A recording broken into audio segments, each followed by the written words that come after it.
ஒரு கட்சியோடு கூட்டணி வைத்து அதிகாரத்தை பகிர்ந்து கொண்டு கடைசியில் முதலமைச்சர் பொறுப்பிலே இருந்த நிதிஷ்குமாரை ராஜினாமா செய்ய வைத்து அவரை டெல்லிக்கு செல்லுங்கள் என்று ராஜ்யசபா உறுப்பினராக்கிவிட்டு பாரதிய ஜனதா இன்றைக்கு பீகாரிலே முதலமைச்சர் பொறுப்பிலே அந்த பீடத்திலே அமருகிற சூழல் உருவாகி இருக்கிறது. எவ்வளவு பெரிய நன்றி கெட்ட செயல் இது! எவ்வளவு பெரிய நம்பிக்கை துரோக செயல் இது! தமிழ்நாட்டுக்கும் வராது என்று சொல்வதற்கு என்ன உத்தரவாதம்?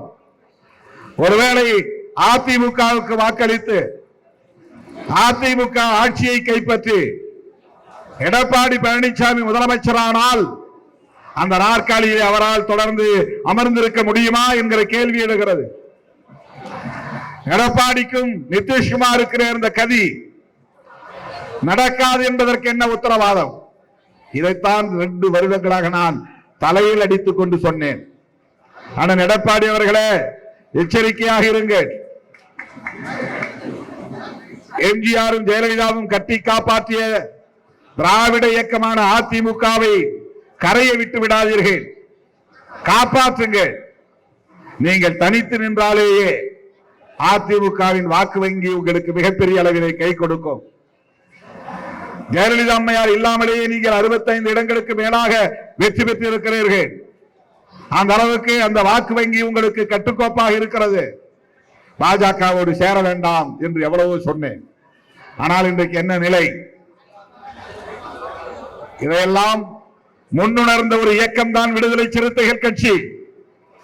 அந்த முன்னுணர்ந்த அடிப்படையில் தான் திமுகவோடு இன்றைக்கு நாம் கைகோர்த்து நிற்கிறோம்.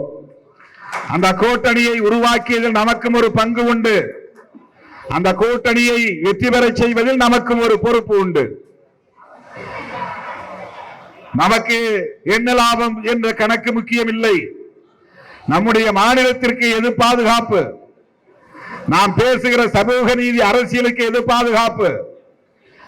வலதுசாரிகளை வீழ்த்துவதற்கு எது உகந்தது, எது சரி? இந்த அடிப்படையில் சிந்தித்து செயல்படுகிற ஒரு பேரியக்கமாகத்தான் இன்றைக்கு விடுதலை சிறுத்தைகள் கட்சி தமிழகத்தில் தலை நிமிர்ந்திருக்கிறது.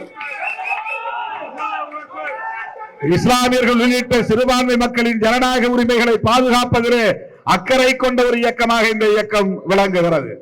இன்றைக்கும் சொல்லுகிறேன், என்றைக்கும் சொல்லுவேன், இஸ்லாமியர்களின் பாதுகாப்பு கேடயம் விடுதலை சிறுத்தைகள் கட்சி. கிறிஸ்தவர்கள் உள்ளிட்ட அனைத்து சிறுபான்மை மக்களின் பாதுகாப்பு அரண் விடுதலை சிறுத்தைகள் கட்சி. வலதுசாரிகளுக்கு தமிழ்நாட்டில் இடமில்லை, ஒருபோதும் அனுமதிக்க மாட்டோம். 2026 சட்டமன்ற பொதுத் தேர்தலில் அதை உறுதிப்படுத்தி காட்டுவோம், அவர்களை விரட்டி அடிப்போம் என்பதை சொல்லி அனைவருக்கும் இனிய ரமலான் வாழ்த்துக்களை கூறி நம்முடைய அழைப்பை ஏற்று வருகை தந்த அண்ணன் ஜவாஹருல்லா உள்ளிட்ட அனைத்து தலைவர் பெருமக்களுக்கும் என்னுடைய நெஞ்சார்ந்த நன்றியை தெரிவித்து முடிக்கிறேன். நன்றி, வணக்கம். செய்திகளை உடனுக்குடன் தெரிந்து கொள்ள கீழ்கண்ட கேபிள் மற்றும் டிடிஎச் நெட்வொர்க்குகளில் எம்நாடு செய்தி தொலைக்காட்சியை காணுங்கள். பாதகம் செய்பவரை கண்டால் நாம் பயம் கொள்ளலாகாது பாப்பா. மோதி மிதித்து விடு பாப்பா, அவர் முகத்தில் உமிழ்ந்து விடு பாப்பா.